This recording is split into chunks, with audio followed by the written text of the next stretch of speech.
Hello, everyone, and welcome back to another edition of West Ham Fan TV's Post-Match Pint, the only West Ham United post-match for it show on the internet. Oh, dear. You've just slapped your camera off. I've knocked my camera out. We've just come back. Well, I just come back from the Stamford Bridge where it was Chelsea 3, West Ham 2. And I know that a lot of people are going to look at the negatives, but I've got a couple of positives to give. But, boys, what did you think of the game yesterday? Yeah, I think that as this is post-match pint, I think it's fair that we break the game down in two halves because it was two totally different halves from both teams. And as you said, I know that people will concentrate on the scoreline, and yeah, look, rightly so, especially the way that we collapsed towards the end. But that first half, I mean, I'm going to talk about the first half. That was one of the best displays I've seen West Ham play for a very, very long time.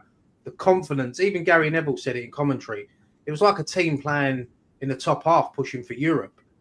You know, Chelsea made 7 changes. But, you know, you look around their team and their squad, we know how much they've spent on that squad. So they're decent players. But the way we started yesterday, and the first half for me was one of the best West Ham performances I've seen, as I said, for a few years. The way we was just dictating it, breaking up play, how positive we looked on the ball, you know, the way Somerville and Bowen were linking up. It was just brilliant to watch.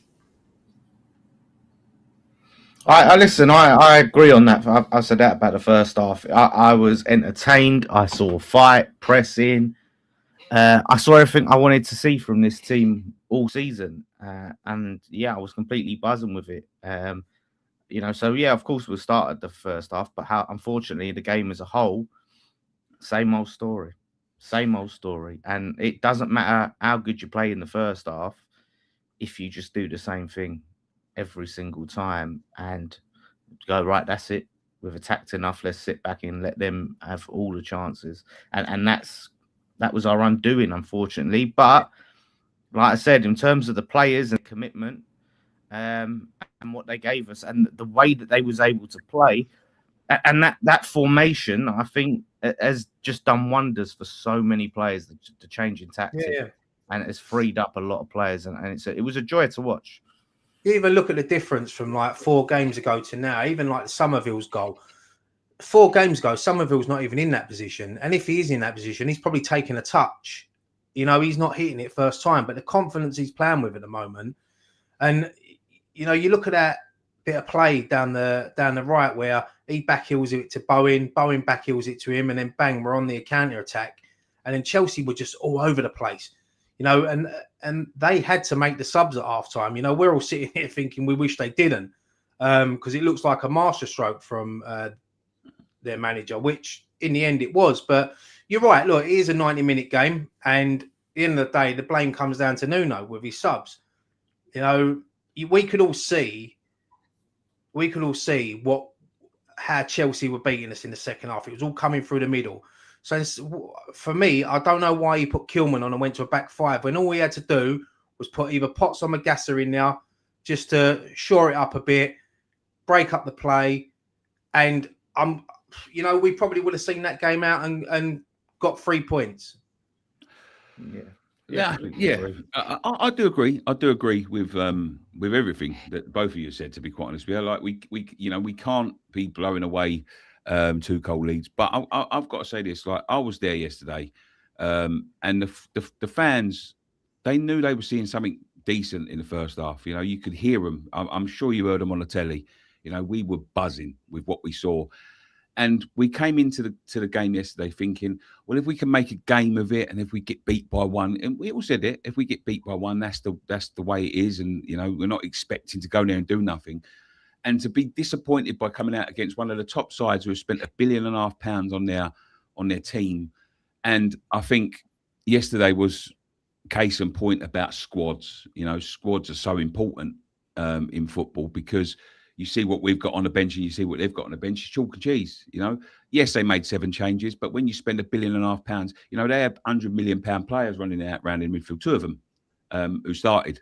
So, you know, you can't turn around and say, you know, well, you know, the squad's so much change. This is a B team and all that. Their B team, when you think about, you know, our A team went to Wolves and got beat like that.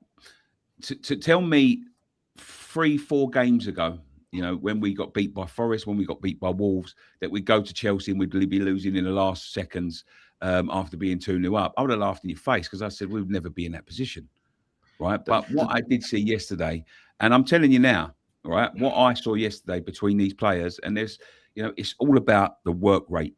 And we've been saying it for ages and ages. We've got people in there now that are willing to work. And that is something that we ain't had for a long time. I'm not saying that people ain't willing to work, but some people didn't have the legs to work. Some people haven't got the energies to work. The two forwards were causing all sorts of trouble. Again, they're not strikers that are going to get you gut. They're not Thierry Henrys. They're not, Haalands. They're not players like that. They're players that are going to chase everything. And they're going to, they're going to occupy defenders, so it gives the likes of Bowen and Somerville, space to get in behind, and that is what we've seen. Now, what I'm concentrating on, and listen, I know it's so easy. It's so easy to sit here and say, oh, same old. But that, for me, yes, the result is the same. I think the substitutions are the same, but weeks prior to having these players, we're not in that position. Yeah. So what I'm concentrating on, that is the best performance I've seen from a West Ham side against a side like that since Lyon. I think, and that is a long fucking time ago when you think about, and that is when we had people like Declan Rice in the side, Prime Paqueta in the side.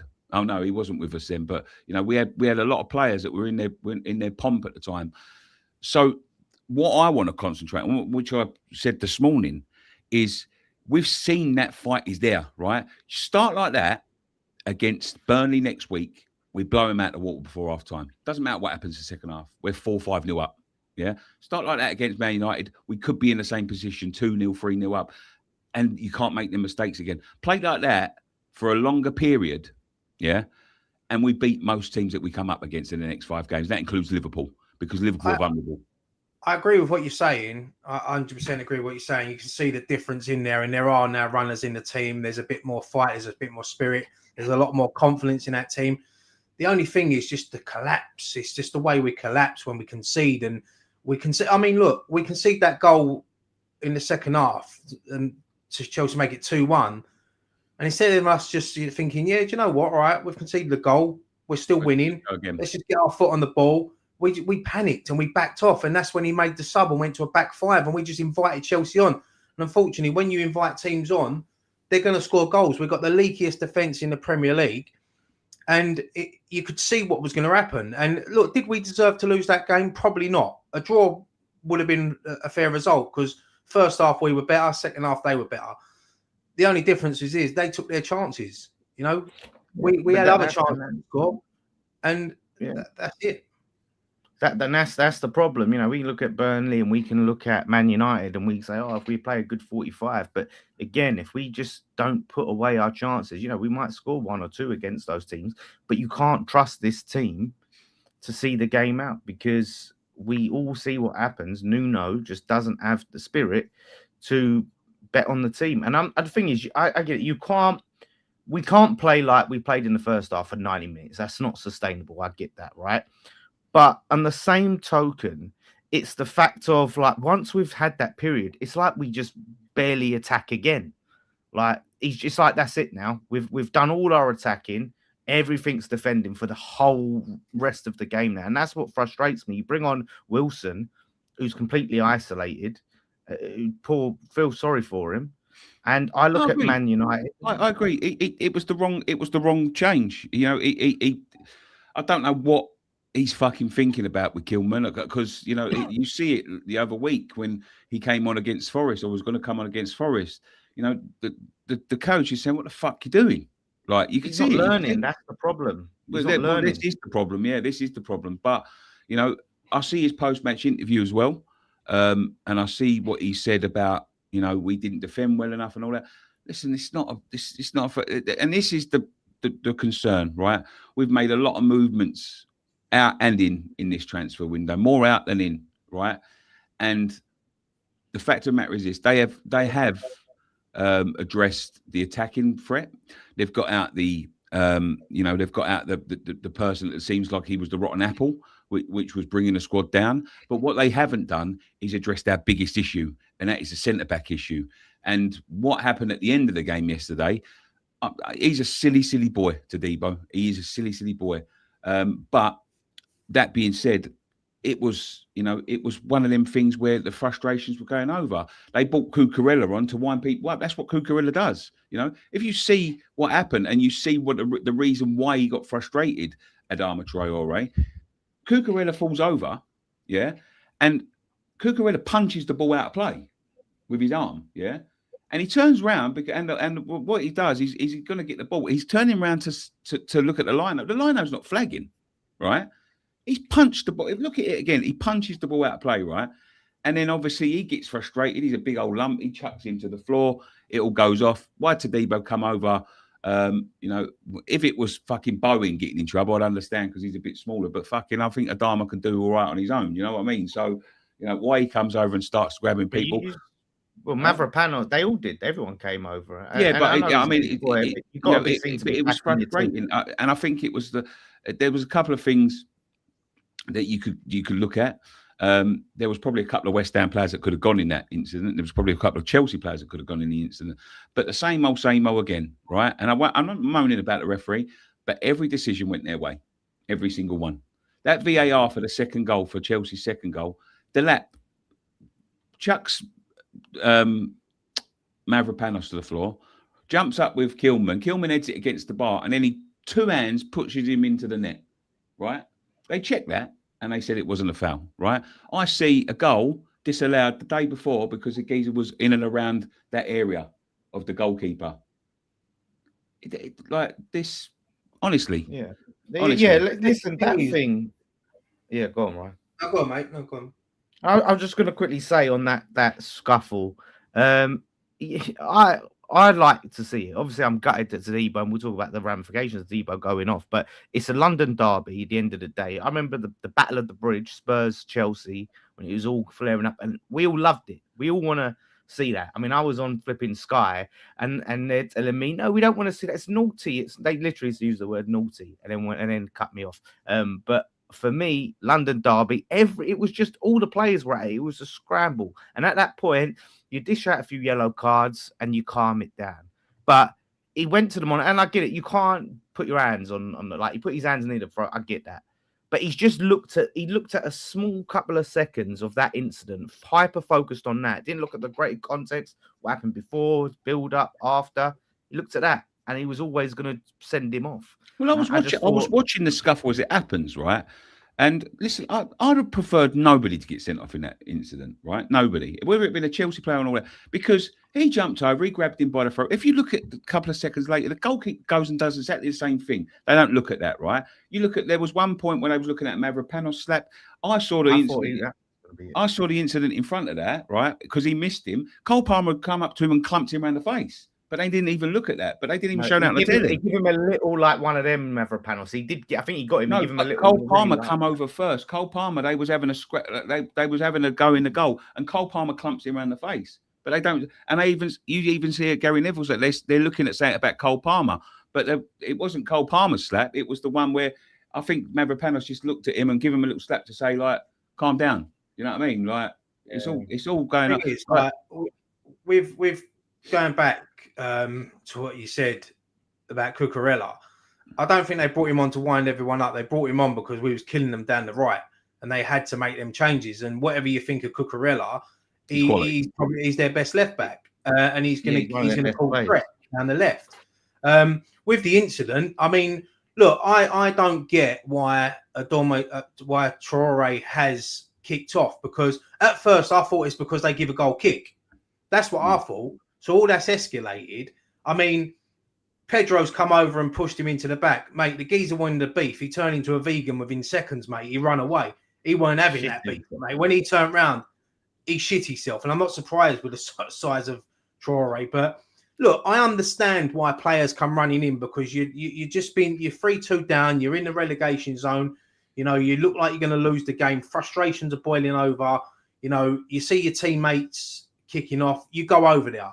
And whatever happens, that Pedro is weighing it all up. And then with him waving to the crowd, he knows what he's doing. He's waving. He's trying to wind everyone up. And look, it's gutting in now that we're going to lose to Debo for 3 games, obviously 2 Premier League games, and he'll miss the FA Cup. But I like to see that. I'm with Dan. I like to see that. It shows that there's a bit of fight, because we've had incidents like that in the beginning of seasons, and players are just standing on the pitch, not doing nothing.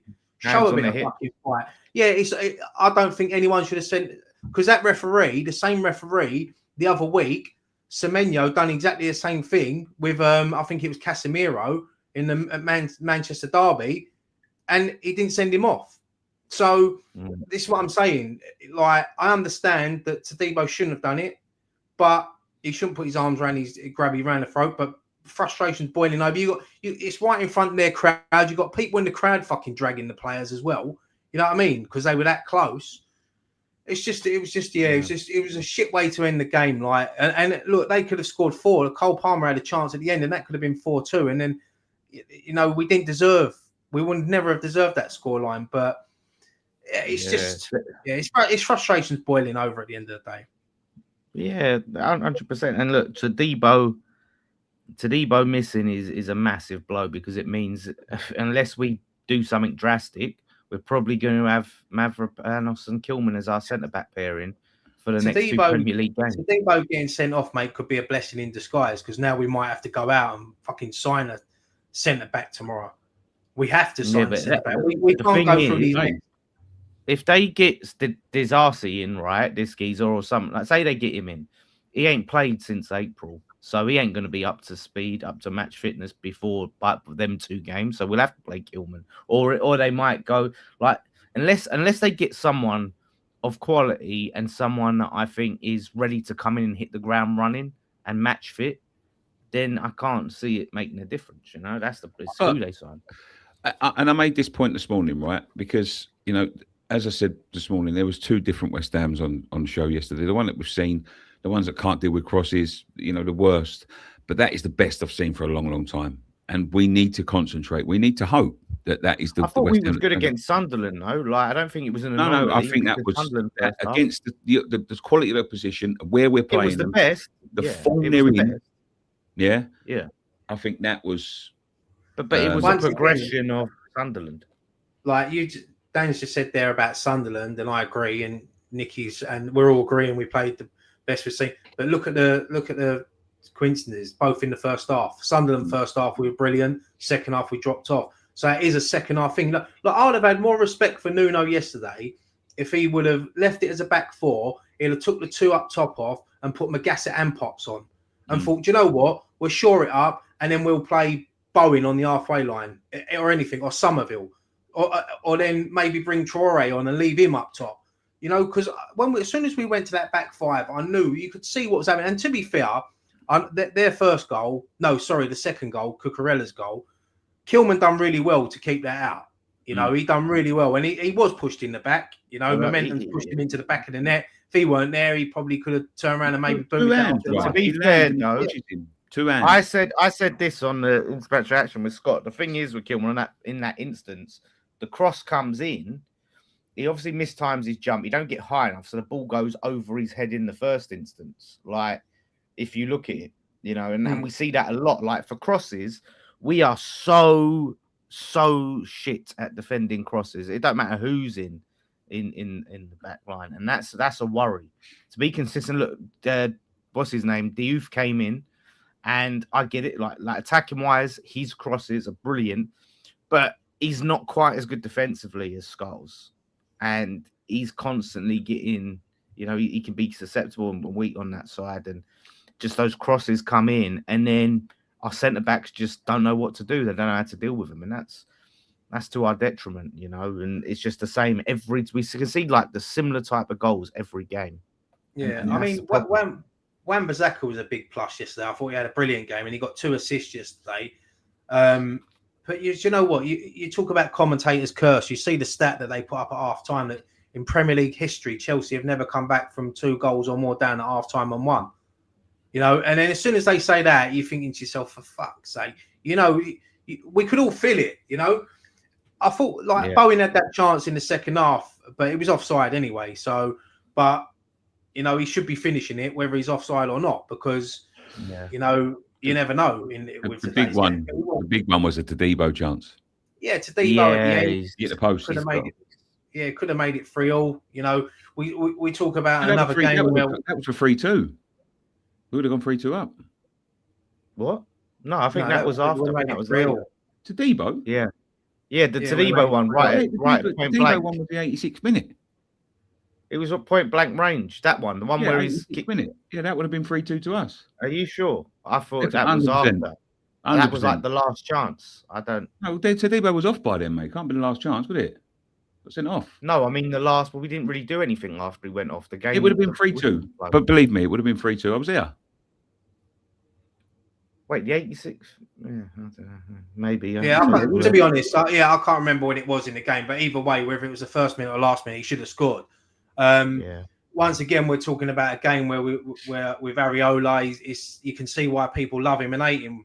That save that he pulled off from Caicedo was world class, you know.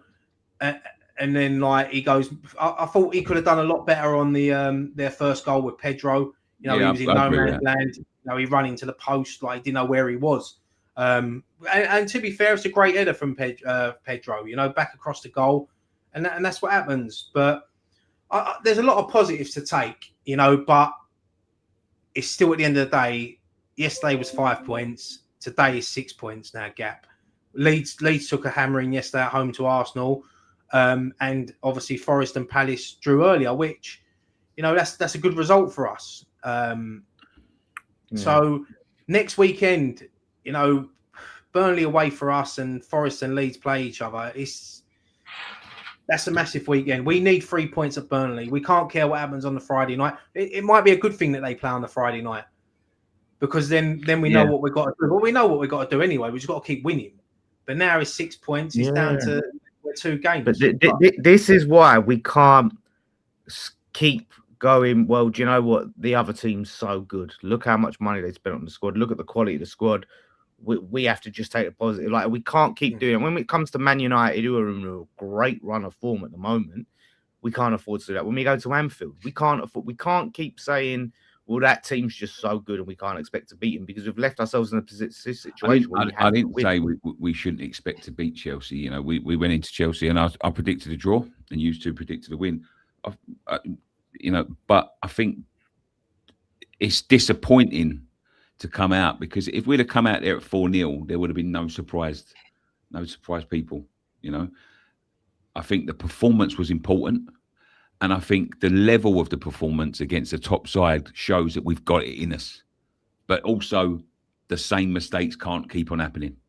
The thing is as well, mate, next week against Burnley is going to be a totally different game, because it's going to be more scrappier. And we probably won't get as much freedom as we had in that first half yesterday against Burnley. But what we've got to do against Burnley is, if we do get chances, we take them. You know, we frustrate them as well. But it's going to be a totally different game to what that first half was yesterday. But I think if we lose to Burnley next week, that's it for me. I think we're down. 100%. 100%. Like, even a draw would be a massive kick in the balls, right?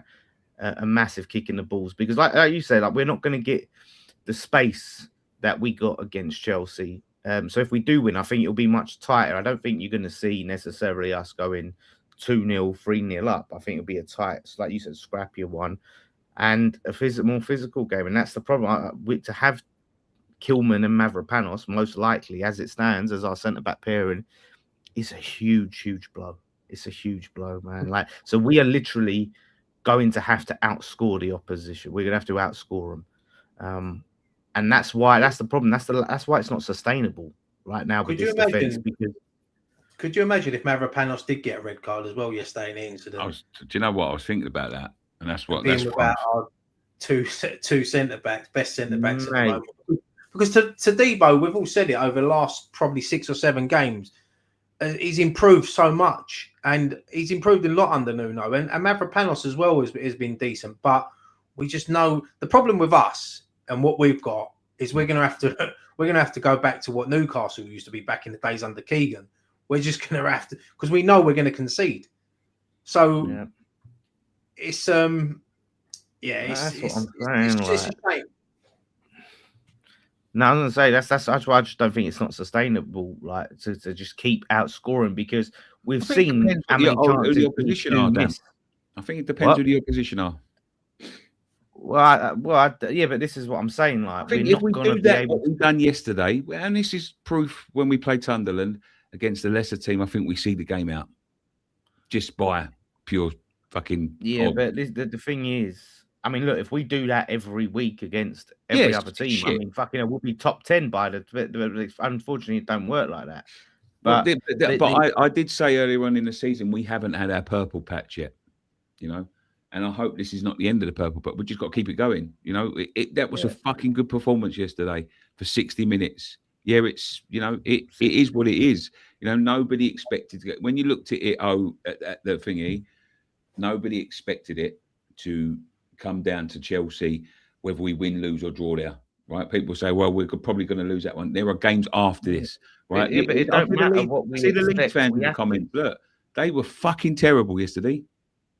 They were Yeah, awful. but that's what I'm saying. It don't matter what we expect. We must pick up points, and that's what I'm telling you. Like, we're gonna have to get a win out of, like, at least one win out of Man United and Liverpool. We have to beat one of them. I, We I, I, can't. I No, don't you necessarily can't, think that's Nick. You true, can't. mate. No, Nick. If we ain't down to the last 5 games, we have got 14 left. We play Nick, Leeds, we play we're 6 Burnley, we points play off. Wolves, we play Palace. There's 12 points there. 12 points that you can go for, and then you're on 32 points. If you can pick up another 2 wins and another 2 draws in between that, you're up.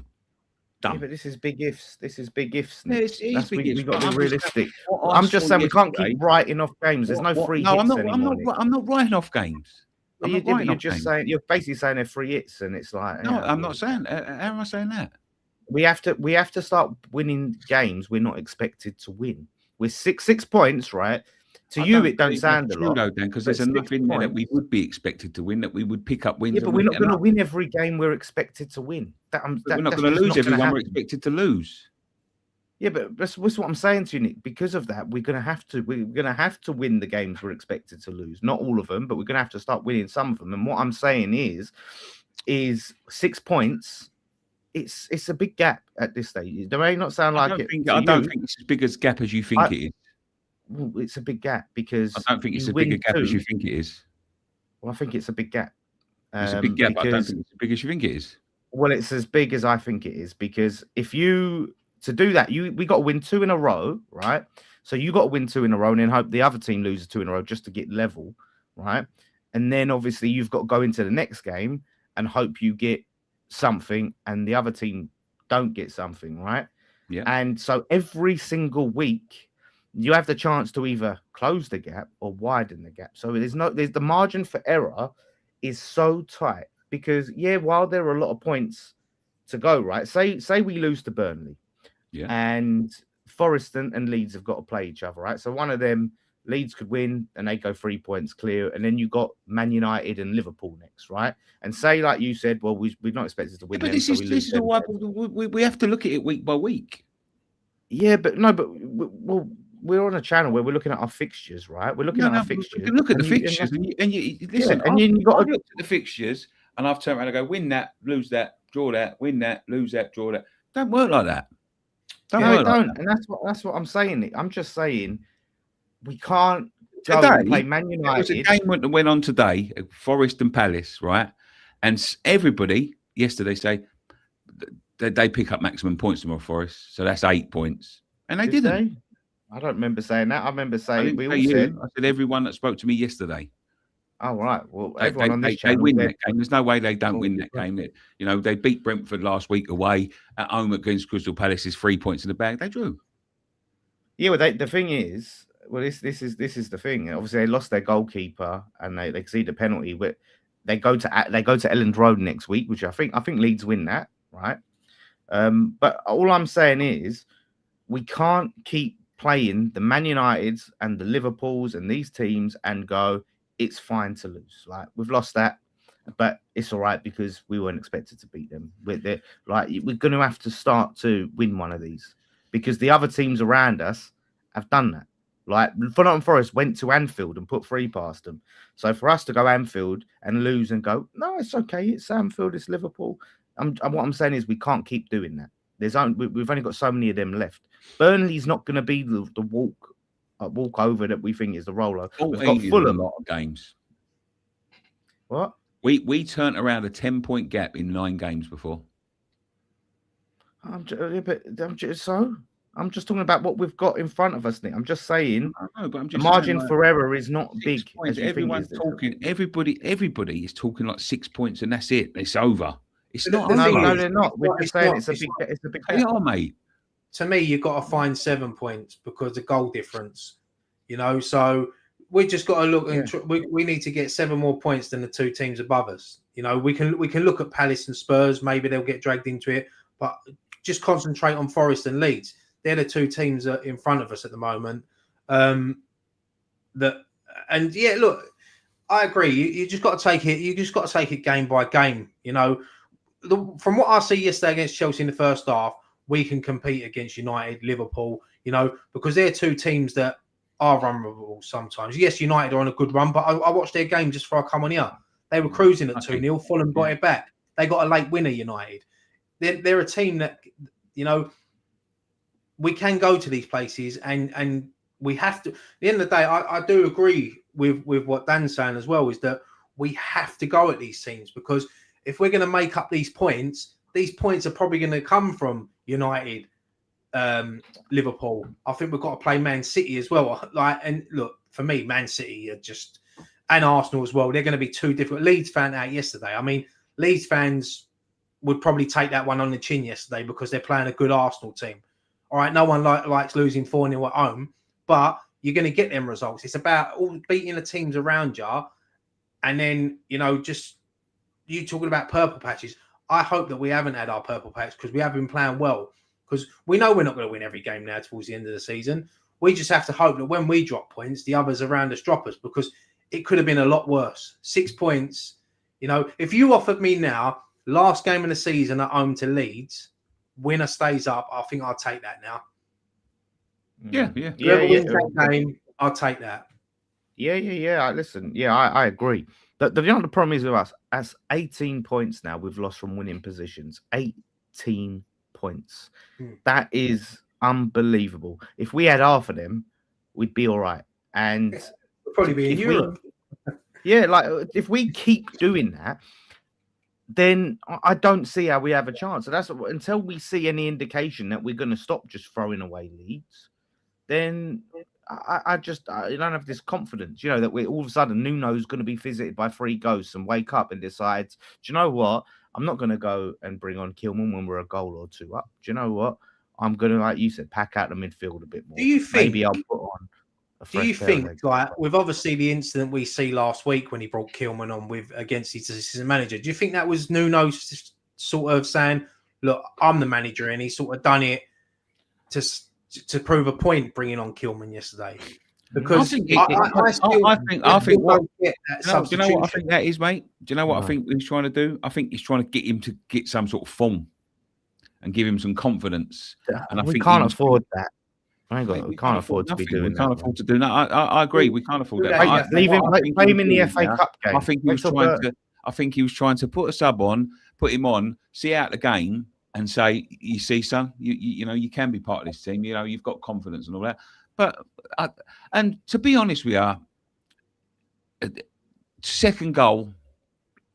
I think he unnecessarily passed it out, and it was stupid, right?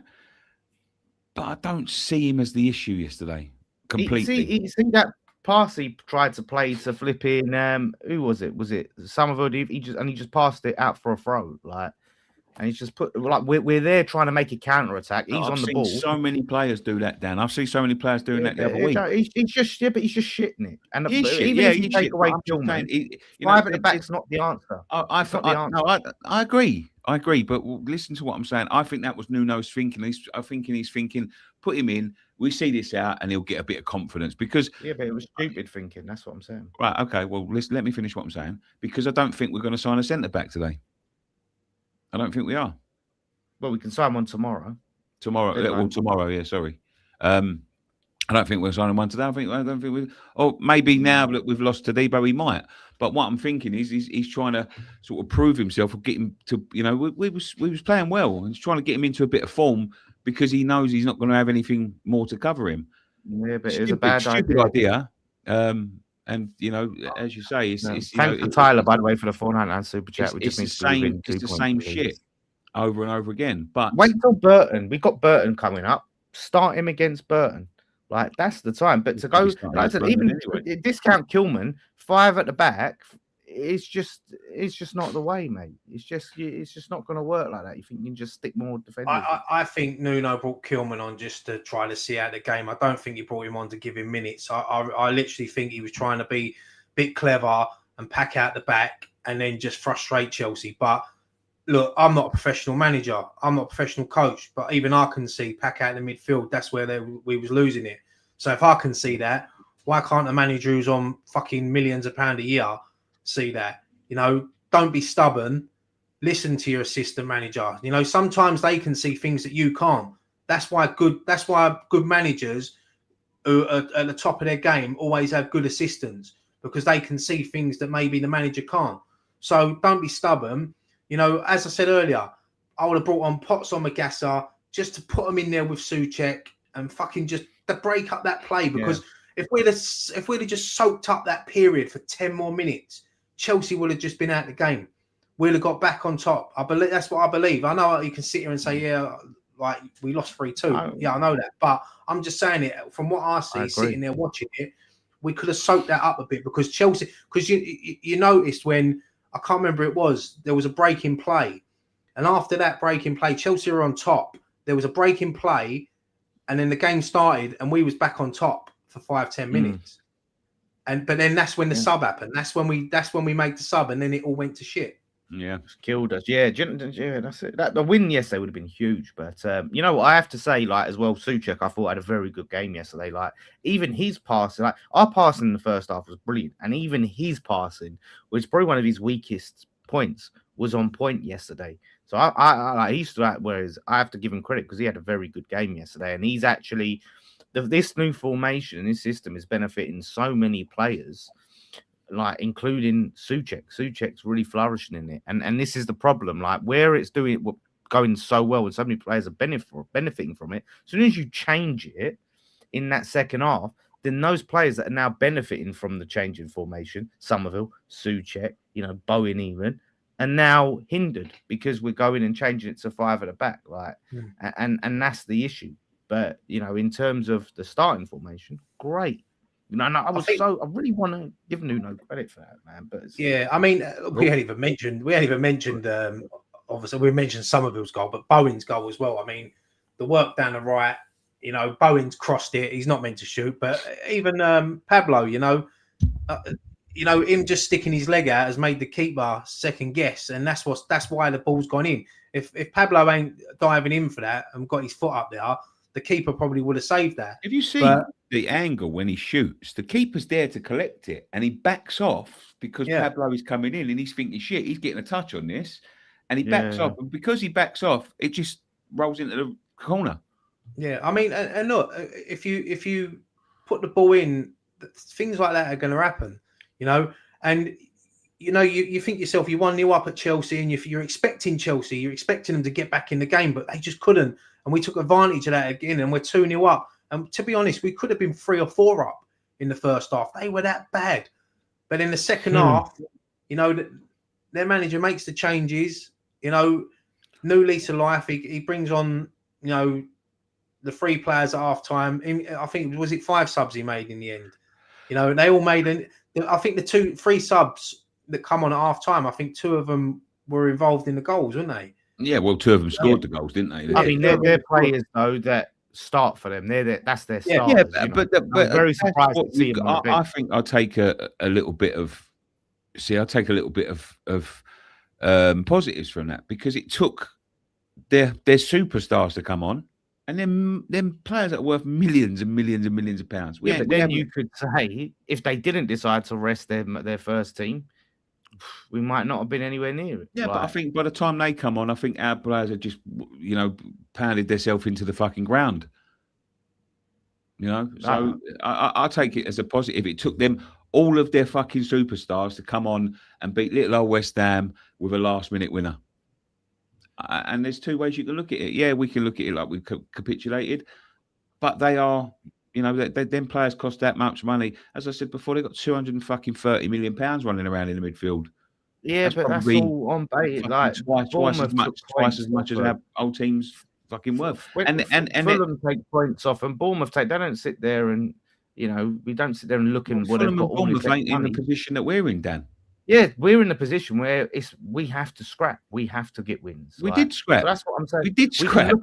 The thing, I think you look at paper too much. Everything's on paper. I didn't look at it on paper. At the end of the day, it don't matter how much that's what they've got. It doesn't matter how much money they've spent on their team. Their team is not where they want it to be. They've not been amazing this season. They've still been obviously better than us, and we're still the underdog. But we're the underdog to every team. We're the underdog to Sunderland. Sunderland have been much better than us.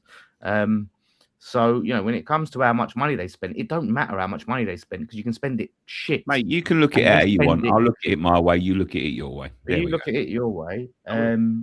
But yeah, and that's the thing. And I just hope that we keep sticking with the formation because I think with Somerville, I honestly think if he's not our best player, he's our joint best player, and it shows that it was the formation. Like I've never looked at him in a single game and go, well, he's crap. So many times, like he's just being forced to drop so deep and play so deep where you want him 1-on-1 against defenders. He's unbelievable. Like the pace, taking on players, and then cutting inside and getting his shots off. Now he's getting them opportunities where we're asking him to sit deep and do so much defensive work and tackles, and then he's getting blamed for not scoring goals. And now we're playing to his strengths. You're seeing the caliber of player that we have. And honestly, what's that now? Like four? What's that? 4-4? I mean, look, he obviously scored that perfectly legitimate goal against Forest. That shouldn't have been ruled out. He scored against QPR, scored against Spurs, scored against Sunderland, I think. And now he scored against Chelsea. So Spurs are losing as it stands, So yeah. I mean, look, it could have been a lot worse yesterday with obviously losing and other teams picking up. But if you're gonna lose to Chelsea and the other teams only pick up a point, then it's still something to. There's still a lot of football to play and to fight for. And I agree. There's so many positives we can take. The only thing is, we just got. I'd rather, at this point in the season, it was brilliant to watch West Ham play like that in the first half. But these last 15 games or 14 games, whatever, I'd rather play shit for 90 minutes and give me 1-0 wins. That'd do me. Yeah. 100%. Just get the fucking points. Just get the points by any means necessary. And I just want Nuno to, and I'll read Coral message and say, I just want him to learn and just do something different. Like the fact is that these 18 points that we've dropped from winning positions, it's mostly gone the same way. Like Bournemouth, like we all saw Bournemouth, what happened there. This was like almost a carbon copy. Brighton, Man United, like so many times we've seen it, and he still does it. And the thing is, I get it, right? Because this is something that he'd done at Forest, right? And it worked. The problem is we haven't got the defenders to do that. We haven't got the players to be able to shut up shop and soak up pressure. So he needs to play to our strengths, but he's playing to our weaknesses. We've only got one clean sheet in the league this season. That was against his team. So the fact is that you're asking this team that are so poor defensively to sit back and defend for large periods of the game. So he has to play to our strengths. So, sometimes they say the best defense is a good offense. And yeah, mate, it's just disappointing. Shout out to Coral 99 in the super chat. Thank you very much, mate. Yeah, it's hard to take. It's horrible. It's horrible to lose any game like that. With Nuno at the helm, as much as the players try, albeit for less than 90 minutes, we won't achieve our potential. I doubt we get anything against Arsenal, Liverpool, City, meaning we're looking at 11 games. It's the margin for error is short, mate. It is short, and like I said, that was really tough to take. Yes, that hurt yesterday. That really hurt. And they say it's the hope that kills you, but I was buzzing in that first half. It's never a nice way to lose a football game, is it? It's like both sets of fans. You know, you got one who are loving it, and then you got the ecstasy, and then you've got our fans who are just fucking heartbroken. It's a horrible way to lose a game of football. But yeah, look, it's done and dusted now. We move on. You've got a week's training now, and then before we've got another cup final against Burnley. So we just got to hope that we turn up there, and whatever happens, don't care how we play, as long as we leave Turf Moor with 3 points, that'll do me. They're playing tomorrow, Monday Night Football, Burnley. I think they're away from home. Right? Sunderland away. So let's hope we do something with the extra day's rest. Like I said, Burnley, you know, Turf Moor, it's not going to be a walkover. Like, we're going to have to scrap and fight. Like, we can't look at them as a team below, because we've seen it with West Ham teams in the past, right? Where we have a good performance against teams that are above us, and then we play the teams that are below us, and we think we could just turn up. Like, we can't just turn up for that game. And like that is so big. That is such a big game, that Burnley game. So fingers crossed, we can just, like Nick said, outscore them, because I have no faith in our defence with Kilman in it. No faith. That'll be the game we get our clean sheet, wouldn't it? That'll be the game we get our clean sheet. That'll be typical, isn't it? Well, it wasn't before when we got a clean sheet, so could be. Yeah, honestly, when I was doing the watch along and Jace is going, "Oh, please, let's get a clean sheet," I'm like, "No, just give me the fucking win at this stage. Please, just win." But as much as I would have liked the clean sheet, I knew it was going to be hard to even win the game. Yeah, the thing is, when they got that first goal back, you just wanted to see what are we made of now. And yeah, I felt sick. I think the players, it was just what our manager was made of. That substitution yesterday showed me, you know, and I've tried not to be harsh on Nuno as much, you know.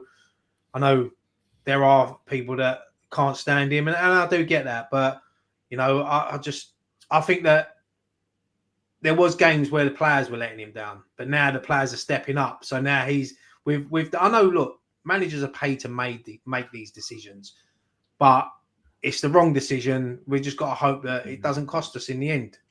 The thing is, I can accept a manager makes a mistake, right? Makes a tactical change and it goes wrong and it backfires. I can accept that. But the problem is when it's the same mistake over and over again, that's really hard to accept. We used to get that with Moyes.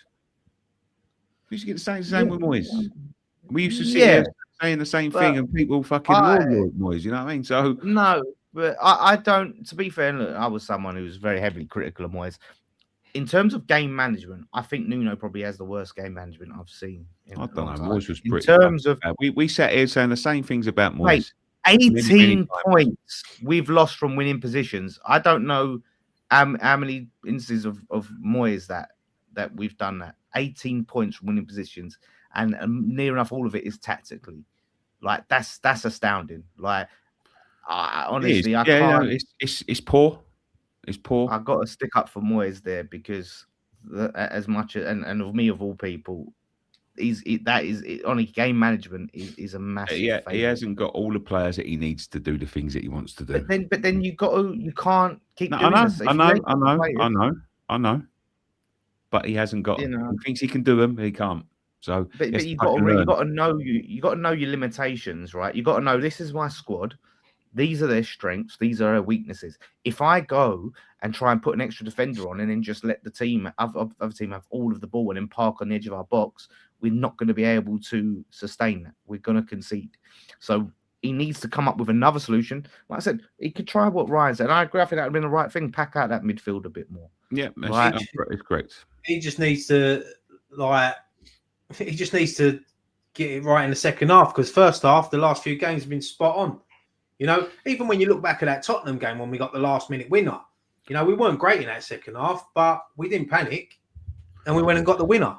Yeah. So it shows we can do it. But look, as I said, it's done now. It's a hard one to take, but we've got to take it on the chin. And like all good heavyweight champs, you take one on the chin, you get back up fighting. Do you know what? Do you know what was the one of the most disappointing things for me, apart from the result, is Traore didn't have baby oil on. We fucking baby oiled ourselves up on this watch along for tell nothing. you what, I knew he was big, but fuck me. And when I see him square up to Pedro, mate, I thought the size of that geezer, mate. I think, like, I don't blame Pedro for getting out of the way, mate, because his eyes went. He looked raised, but even to Debo, he was gone. Like, they just snapped. Do you know what it was? I could see it there. They was in each other's ear all the fucking time, and that geezer was winding to. He was winding Traore up, and he was winding to Debo up. He's a big old boy. And I'm not. I know some people are writing off Traore, and I'm not writing him off. And listen, I hope he can come good. And look, he gives his all. But at the present, I don't see how he, really moves the needle for us and helps us win. I literally just thought. I don't even know why we ain't mentioned it. But I literally just thought the way he threw Cucurella to the floor. Do you know what it reminded me of? Do you know what it reminded me of? Midget throwing in the Wolf of Wall Street. You know when they chuck that midget? Oh, look. It's just the way you look. Well, it's brilliant. I can't stop watching it. You look at what Cucurella. He punches the ball out. And that's why he's so frustrated, because the fucking linesman's right there. I honestly thought that it was because he didn't give him a corner. That's what I thought it was at first. I thought the ref the ball, right? He's got it past him, and you can see him. He punches it out with his hand, and the linesman just stand there, and he's turning around to the linesman, right? He's trying to get the ball to play on because he's thinking it's a free kick, and the linesman's doing that, and he goes walking towards. You see him as. I think the linesman should thank Pedro for saving his life in that instance. Yeah, because he was. Maybe he was practicing for the Royal Rumble yesterday, because that would have sent him over the fucking top ropes if it had fucking been. He probably would have won it. I'd bet on Traore to win it. But in terms of as it stands, I don't see him making the impact we need. And I hope I'm wrong, to help us get more points, and that's the thing. And I have to say, to be honest with you, there was a point yesterday when I thought he could have come on and done a job, right? And the only reason I thought he could have come on and done a job is because they was killing us over on the left in the second half, right? And I thought to myself, take one of who was fucked? Who was I looking at was fucked? It wasn't Bowen, but one of the forwards was fucked. Might have been Pablo. I was thinking, take him off, bring Traore up, go right across the midfield. Let Bowen play on the right and let him play in a sort of like on the right with him, sort of thing, to cover the right back, because they was killing us. And I was thinking, like, his pace might. But I'll be honest with you, he came on. He looks unfit. He looks unfit. You can tell he hasn't played a lot of fucking football. You know what I mean? So he didn't look like. Yeah, he didn't look sharp at all. So imagine him, right? And he's played games and he's played recently. So imagine how unfit he is. Then look at someone like Disasi, who I've been having debates with about signing. Yeah, but different players are different, Dan. Different players are different. Yeah, but he hasn't played any football. But different players are different. Jesus hasn't not played a single bit of football for about 8 months. He came in and he's hit the ground running. Different players are different. We don't. It's one game, Nick, like against Leeds in a fantastic team. But we're asking the centre back, right?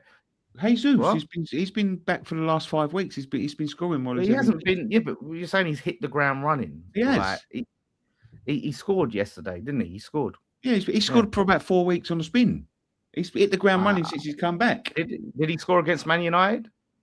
I don't think he did against Man United, but the week just said he scored for 4 weeks on the spin. Right. Well, whatever. Right. He's come back and he hit the fucking ground running.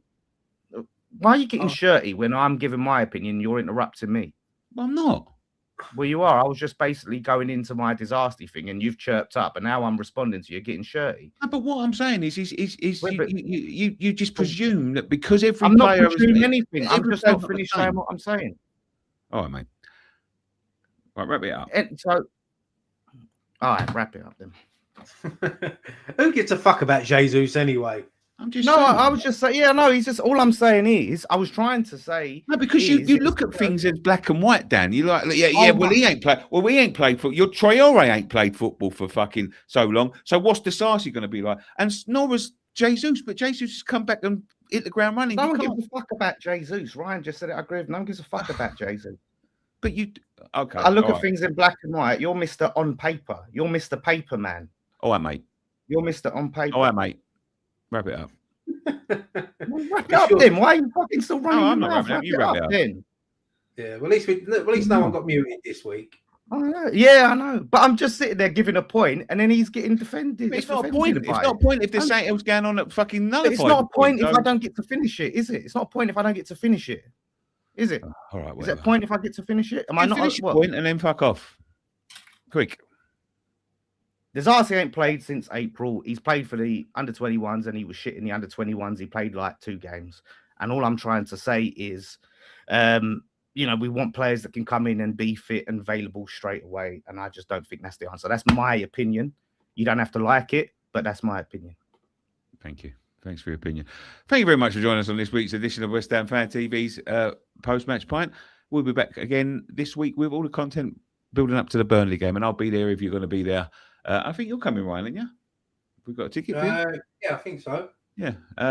So me and Ryan will be at Burnley. Come and see us at Burnley, but we'll be building up towards the Burnley game all this week. If you're not already subscribed, please subscribe, leave a like button, and leave us a hype if you've got any left. And thank you to our sponsors, OK Jerseys. Dan can point it because my fingers ain't now.